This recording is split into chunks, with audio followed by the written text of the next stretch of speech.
What's going on, guys? It's David here. Welcome to another Devotional Saturday 10 Commandments series. Today we're going to jump right into it. Commandment number 8, and it's an awesome one.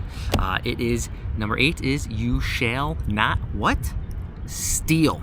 So you should not steal. And a lot of us think that, stealing, it's material. You can steal money from somebody. You can steal jewelry. You can steal someone's papers, books, whatever. It's material is what we think. But it actually goes further and deeper into it than we think. Just like committing adultery, where Jesus says, if you look with lust, you commit adultery in your heart. Or if you hate somebody, it's murder in the heart. Well, stealing is more than just these physical items. And a great book I've been reading is The 10 Commandments by Dennis Prager. And for you shall not steal, he says a few things in here, which is very interesting, because he says stealing encompasses all of the other commandments, and one of them is, and some of it says, is murder is stealing of another person's life, adultery is stealing another person's spouse, coveting is desiring to steal what belongs to another person, and then giving false testimony is stealing justice. And then he goes on, and then there's a few things in here that I never even thought of, because you can steal people. So when you have sex trafficking, you're human trafficking, you're stealing someone and you're selling them. That's theft. He goes on to say that there's 4 things that a lot of times we don't think about. And we can steal someone's reputation. We can steal someone's dignity. We can steal someone's trust. And we can also steal someone's intellectual property. Now, that last one, intellectual property, is kind of like the music. I know back in when I was younger, they had Napster or LimeWire, all these file sharing programs for music, and it was just nothing but theft. So if you downloaded music from something, it was theft.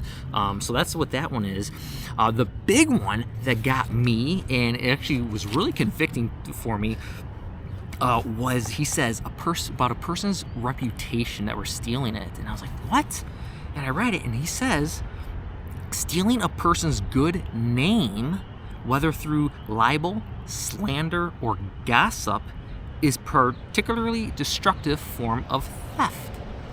And I didn't think about that, and then he goes on to say, because unlike money or property, the physical, the tangible, he says, once a person's good name has been stolen, it can almost never be fully recovered.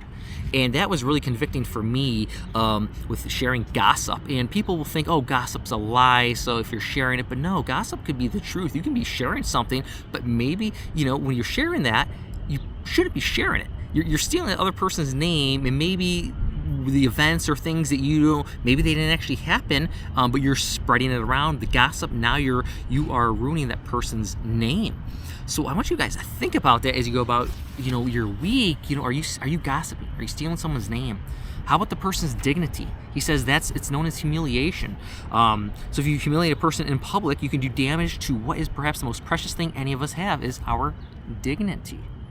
And then also Dennis goes on to one more, a person's trust. You can steal a person's trust. So it's by deceiving someone.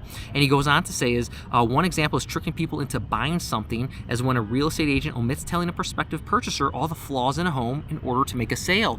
Or you could be selling something privately and not mention it all, and knowing there's something, like a lot of people with cars. Hey, is there anything else wrong with the car? And people will say, I'm selling it as is. But is there something major that is wrong with it that you're not speaking up about or saying? So theft, it's almost endless. So if you break stealing, you're stealing all the commandments. And 2, how about when you're stealing when someone gives you praise, for doing something good, and you think, yes, yep, I did that, thank you, but you don't give it back to God, because it's all God. God deserves all the praise. You're stealing praise from Him. So that's what I want you guys to think about as you guys go about your week. If there's anything in your heart that's convicting, repent of it, turn from it, and give it all to the Lord, because He's got you. All right? So that's what I got for you guys today. Till next time, I love you. Peace. I'm out.